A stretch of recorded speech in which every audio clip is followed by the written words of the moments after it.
இங்க குமரனோட அம்மா இருந்துகிட்டு டைரக்டா காவேரியை பார்த்து, காவேரி உன்னோட ஹஸ்பண்டுங்க, அவரை காணும், நான் இன்னும் பார்க்கவே இல்லையே அப்படின்ற மாதிரி கேட்குறாங்க. இன்னொரு பக்கம் வீட்டில் இருக்க எல்லாருக்குமே என்ன பதில் சொல்றதுன்னே தெரியல. அவங்களுமே அப்படியே தகச்சு போய் நின்றுக்கிட்டு இருக்காங்க. இன்னொரு பக்கம் காவேரியாலையும் எந்த ஒரு பதிலும் சொல்ல முடியல. அப்போ கரெக்டாக எங்கள் தாத்தா பாட்டியுமே எதுவுமே பேச முடியாம அமைதியாக நிற்கிறாங்க. ஆனால் எங்க கங்கா மட்டும்தான் குமரனை பார்த்து முதல்ல அவங்கள கூட்டிட்டு போங்க, இப்போ சம்மந்தம் இல்லாமல் பிரச்சனை கிளப்பிட போறாங்க அப்படின்ற மாதிரி அவங்கள அங்கிருந்து கூட்டிட்டு போக சொல்றாங்க. அதே நேரம் குமரனுமே அவங்கள இங்க வாமா அப்படின்ற மாதிரி கூப்பிடுறாங்க. ஆனால் அவங்களும் அங்கிருந்து நகர்ற மாதிரி தெரியல. வேற வழியே இல்லாம குமரன் அவங்க கையை பிடிச்சி இழுத்துக்கிட்டே வெளியில போயிடுறாரு. அவங்க போனதுக்கு அப்புறம் இந்த பக்கம் தாத்தா பாட்டி கிட்ட இங்க எப்பவும் போல சாரதா அவங்க பேரம் பண்ற விஷயங்களை பத்தி பேசிக்கிட்டு இருக்காங்க. ஆனா இதை கேட்டுட்டு இருக்க தாத்தாவும் பாட்டியும் அவன் ஏதோ விளையாட்டுத்தனமா பண்ணிக்கிட்டு இருக்காமா, அதெல்லாம் வந்து காவேரி மேல இருக்க அன்புல தான் பண்றான் அப்படின்ற மாதிரி சொல்றாங்க. ஆனா இன்னொரு பக்கம் சாரதாவுமே இப்படி சரக்க போட்டுட்டு பிரச்சனை பண்றதும் விளையாட்டுத்தனம் சொல்றீங்களா அப்படின்ற மாதிரி இங்க விஜயோட தாத்தா பாட்டி கிட்ட கேக்குறாங்க. அவங்களால பதிலே சொல்ல முடியல. இன்னொரு பக்கம் இங்க காவேரி இப்படி அழுதுட்டு நிக்கிறத பார்த்துட்டு எங்க தாத்தாவுமே இங்க பாருமா, எல்லாமே கண்டிப்பா ஒரு நாள் சரியாயிரும் அப்படின்ற மாதிரி சொல்றாங்க. ஆனா இன்னொரு பக்கம் இங்க சாரதாவுமே எப்படி நீங்க சரியாயிருன்னு சொல்றீங்க, அப்படி நடக்க வாய்ப்பே இல்லைன்னு நினைக்கிறேன். ஏன்னா இந்த மாதிரி அவர் பண்ற விஷயங்கள் எல்லாமே எங்களை ரொம்பவே கஷ்டப்படுத்திக்கிட்டு இருக்கு. அது மட்டும் இல்லாம அவர் பண்ண அக்ரிமெண்ட் மேரேஜ் மூலமா அவரை நம்பி என் பொண்ணு அனுப்புறதுக்கு எனக்கு சுத்தமா மனசே இல்லை அப்படின்ற மாதிரி சாரதா சொல்றாங்க. ஆனா இன்னொரு பக்கம் தாத்தாவுமே எங்க பாருங்க, அவன் ஏதோ தெரியாம அந்த டைம்ல இப்படி பண்ணிட்டான், ஆனா இதுவே நிலையா இருக்கும்லாம் கிடையாது, கண்டிப்பா எல்லாமே மாறும், ஒரு நாள் நீங்களே வந்து அவனை விருப்பப்பட்டு உங்க பொண்ணு அனுப்புவீங்க அப்படின்ற மாதிரி எங்க தாத்தா பாட்டி ரொம்பவே தெளிவா பேசிக்கிட்டு இருக்காங்க. அதே நேரத்துல தாத்தாவுமே இங்க பாருங்க சாரதா, கண்டிப்பா உங்களுக்கு இந்த விஷயம் கஷ்டமா தான் இருக்கும், ஆனா காலம் எல்லாத்துக்கும் ஒரு நல்ல பதில வச்சிருக்கோம், நீங்க கவலைப்படாம இருங்க, எல்லாமே நல்லதா நடக்கும் அப்படின்ற மாதிரி காவேரி விஜய்க்காக எங்க தாத்தாவுமே சப்போர்ட் பண்ணி பேசிக்கிட்டு இருக்காங்க.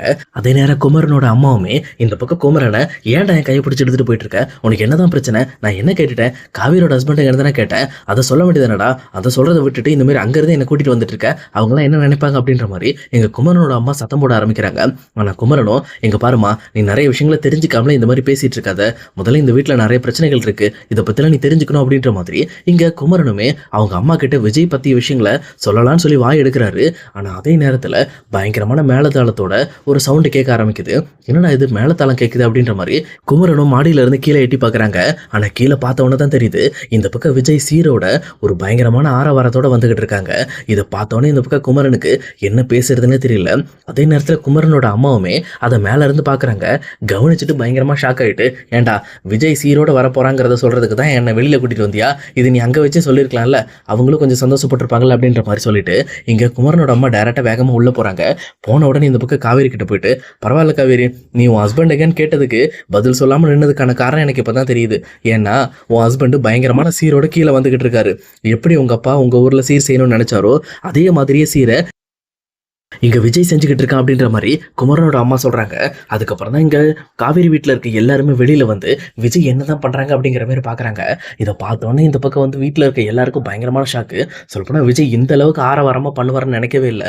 பயங்கரமா மோளெல்லாம் வச்சு அது மட்டும் இல்லாம டான்ஸ் ஆடிக்கிட்டு நிறைய சொந்தக்காரங்களோட அவங்க ஆஃபீஸ்ல ஒர்க் பண்ற ஒர்க்கர்ஸ்ன்னு சொல்லிட்டு எல்லாரோடையும் சேர்ந்து இந்த பக்கம் சீர்தட்டு நகைத்தட்டுன்னு சொல்லி என்னென்னமோ வரிசையா வந்துகிட்டே இருக்கு. இதை பார்த்தோன்னே இந்த பக்கம் காவேரிலாம் அப்படி ஸ்டன் ஆகி போய் நின்றுட்டு இருக்காங்க. இன்னொரு பக்கம் தாத்தாவும் பாட்டிக்கும் தான் ரொம்பவே கஷ்டமா இருக்கு. இவனுக்கு எத்தனை டைம் சொன்னோம், ஆனா அதை கேட்காம இப்படி பண்ணிக்கிட்டு இருக்கானே அப்படின்ற மாதிரி கொஞ்சம் கஷ்டப்பட ஆரம்பிக்கிறாங்க. அதே நேரம் சாரதாக்குமே இந்த விஷயம் பிடிக்கல அப்படிங்கிறது அவங்களோட முக பாவனைகள்லே தெரிய ஆரம்பிக்குது. பட் இருந்தாலும் அவங்க அமைதியாக நின்றுக்கிட்டு இருக்காங்க. அதே நேரம் இங்க குமரனோட அம்மாவுமே, டேய் சீரெல்லாம் வந்துருச்சுரா, நீ முதல்ல நர்மதாவை கூட்டிட்டு கீழே வாங்க, எல்லாம் வந்துருச்சுன்னா நம்ம கடை நம்ம ஃபங்க்ஷன் ஆரம்பிச்சிடும் அப்படின்ற மாதிரி இந்த பக்கம் அதுக்கான ஃபங்க்ஷன்லாம் ஆரம்பிக்கிறாங்க. இன்னொரு பக்கம் விஜயுமே தன்னோட ஆட்கள் எல்லாரையும் கூட்டிட்டு வந்து இந்த பக்கம் அந்த சீரெல்லாம் இறக்கி வச்சுக்கிட்டு இருக்காங்க. அப்ப குமரனோட அம்மா இருந்துகிட்டு, சரிப்பா சீர் வந்துட்டு நம்ம வாங்க பொண்ணுக்கு போய் தண்ணி ஊத்திட்டு வந்துடும் அப்படின்ற மாதிரி இந்த பக்கம் நர்மதாவை கூட்டிட்டு போயிட்டு தண்ணி ஊத்துறதுக்கான வேலையை ஆரம்பிக்கிறாங்க. சொல்லப்போனா ஒவ்வொரு சாங்கியத்தையும் செய்யறதுக்காக அடுத்தடுத்தா பண்ணிக்கிட்டு இருக்காங்க. இன்னொரு பக்கம் எங்க தாத்தாவுமே மேல இருந்து வர்றதை பார்த்த உடனே விஜயுமே, தாத்தா இங்க வந்துட்டீங்களா அப்படின்ற மாதிரி ரொம்ப ஹாப்பியா இந்த பக்கம் விஜயுமே தாத்தாவை போய் ஹக் பண்றாங்க. ஆனா தாத்தாவுமே, சரிப்பா நான் வந்துட்டேன், அதெல்லாம் இருக்கட்டு, நீ ஏன்டா இப்படி பண்ண அப்படின்ற மாதிரி கேட்குறாங்க. ஆனா இதை கேட்டு விஜயுமே, தாத்தா எனக்கு ஆசை தாத்தா, கண்டிப்பா நர்மதாக்கு இந்த மாதிரிலாம் நான் சீர் செய்யணும்னு ஆசைப்பட்டேன், என் ஆசையை நிறைவேற்ற தான் இப்படி பண்ணேன் அப்படின்ற மாதிரி விஜய் ரொம்ப கான்ஃபிடென்ட்டா பதில் சொல்றாரு. ஆனா தாத்தாவுமே, இங்க பாருடா, நீ இப்படி ஆடம்பரம் பண்ற விஷயம் அவங்களுக்கு தப்பா தெரியும்டா, நீ வந்து முறைப்படி செய்யணும்னு நினைக்கிற, ஆனா அவங்களுக்கு அது பணத்தை முறை காட்டுற மாதிரி தெரிஞ்சிடக்கூடாதுடா, அதுக்காக தான் உன்னை இந்த மாதிரி சிம்பிளா பண்ணிடணும், ரொம்ப அதிகமா பண்ணிடாத அப்படின்னு சொன்னேன் அப்படின்றாங்க.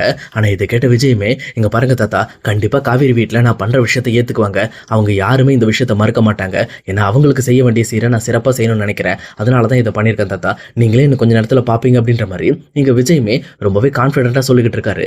அதுக்கு அதுக்கேற்ற மாதிரி இங்கே எப்போ போல குமரனோட அம்மாவுமே விஜயை பார்த்துட்டு ரொம்பவே அந்யூனமாக பேச ஆரம்பிக்கிறாங்க. ஆனால் இதையெல்லாம் பார்த்துட்டு இருக்கிற மாமிக்கும் மாமாக்கும் என்ன இது, இந்த அம்பியாண்டா ஏதோ வேலைன்னு சொல்லி ரெடி ஆகி போனா, ஆனால் இங்கே என்னன்னா ஒரு பயங்கர சீர்வரிசையோட வந்து நிற்கிறான். நம்மளுக்கே ஆச்சரியமா இருக்கே, இவன் பண்ணுற விஷயங்களுக்கு எல்லாமே ஒரு மாதிரி இருக்கே. சரி இருக்கட்டு, இந்த ஃபங்க்ஷன் முடிஞ்ச உடனே விஜயை கூப்பிட்டு என்னப்பா என்னாச்சு அப்படின்ற மாதிரி அவனோட டீட்டெயிலை பற்றி நம்ம கேட்டுக்கலாம் அப்படின்ட்டு அவங்களும் ஒரு முடிவோடு இருக்காங்க. ஆனால் அதே நேரத்தில் நர்மதாக்கு தண்ணி ஊற்றி முடிச்சதுக்கப்புறம் பயங்கரமாக ட்ரெஸ் எல்லாம் எடுத்து அலங்காரம் பண்ணி அவங்களையும் டைரெக்டாக கூட்டிகிட்டு வந்து இந்த பக்கம் ஸ்டேஜில் உட்கார வைக்கிறாங்க. ஸ்டேஜில் உட்கார வச்ச உடனே ஒவ்வொருத்தரும் பக்கம் இந்த பக்கம் போய் சீர் செய்ய ஆரம்பிக்கிறாங்க. ஃபர்ஸ்ட் எடுத்தோன்னே குமரன் தான் வராங்க. குமரன் போய் சீர் செய்ய ஆரம்பிக்கிறாங்க. அவர் செஞ்சு முடிச்ச உடனே அடுத்தபடியாக இந்த பக்கம் வந்து நிவின் வராரு. நிவினும் இங்கே நர்மதாக்கு ஒரு கிஃப்ட்டை கொடுத்துட்டு அவரால் முடிஞ்ச சாங்கியங்கள் எல்லாத்தையுமே செஞ்சு முடிச்சுட்டு அவருமே அங்கிருந்து நகர்றாரு. ஆனால் விஜய் மட்டும் அந்த சீரெல்லாம் கொண்டு போய் வச்சுட்டு அமைதியாக கொஞ்சம் ஓரமாக நின்றுக்கிட்டு இருக்காங்க. ஆனால் இதை பார்த்துட்டு இருக்க குமரனோட அம்மாவுமே என்ன தம்பி அங்கே நின்றுட்டு இருக்க, நீ வா, நீ தானே முக்கியமாக செய்ய வேண்டியது இருக்கு, நீங்கள் இப்படி விலகி நின்னா என்ன நடக்கிறது, வாங்க அப்படின்ற மாதிரி இங்கே டேரெக்டாக விஜய் உள்ளே கூப்பிட்றாங்க. இன்னொரு பக்கம் வேற யாராலையுமே குமரனோட அம்மா பேசுறத தடுக்கவே முடியல. அதே நேரம் இன்னொரு பக்கம் இங்கே கங்காவுமே இல்லாத அது அப்படின்ற மாதிரி பேச வராங்க. உடனே இன்னொரு பக்கம் குமரனோட அம்மா இருந்துக்கிட்டு சரி சரி நீ இந்த மாதிரி தயங்கிட்டு நிற்காத தம்பி, நானே கூப்பிட்டு எப்படி செய்யணும் அப்படிங்கிறத சொல்லி கொடுத்துட்றேன், அவன் வேற சிட்டியில் வளர்ந்த பையன், அவனுக்கு தெரியாது அப்படின்ற மாதிரி விஜயை கூப்பிட்டு நர்மதாக்கு என்னென்ன சீர் செய்யணும் அப்படின்ற மாதிரியும் என்னென்ன சாங்கிய சடங்குகள்லாம் செய்யணும் அப்படின்ற மாதிரியும் சொல்லிக் கொடுக்குறாங்க. இங்கே விஜயுமே ரொம்பவே சந்தோஷத்தோட இந்த பக்கம் நர்மதாக்கு தான் செய்ய வேண்டிய கடமையை ரொம்பவே தெளிவாக செஞ்சுக்கிட்டு இருக்காரு. ஆனால் இதை பார்த்துட்டு இருக்க காவேரிக்கு ரொம்பவே ஹாப்பியாக இருக்குது. பரவாயில்ல, நம்ம சைடில் கண்டிப்பாக விஜய் வந்து செஞ்சுட்டார் இதை அப்படின்ற மாதிரி அவங்களும் ரொம்பவே சந்தோஷப்பட்டுட்டு இருக்காங்க. இன்னொரு பக்கம் இங்கே சாரதா தான் அந்த விஷயத்தை ஏற்றுக்க முடியாமல் ரொம்பவே கஷ்டத்தில் இருக்காங்க. ஆனால் ஃபங்க்ஷன் அப்படின்றதுனால எதுவும் பேச முடியாது, இப்போதைக்கு நம்ம இதை ஏற்றுக்கிட்டு தான் ஆகணும் அப்படின்ற மாதிரி அவங்களுமே ஒரு மனநிலையில் அவங்களும் சரி இது ஓகே அப்படின்ற மாதிரி அதை கொஞ்சம் கொஞ்சமாக வந்து ஏற்றுக்க ஆரம்பிக்கிறாங்க.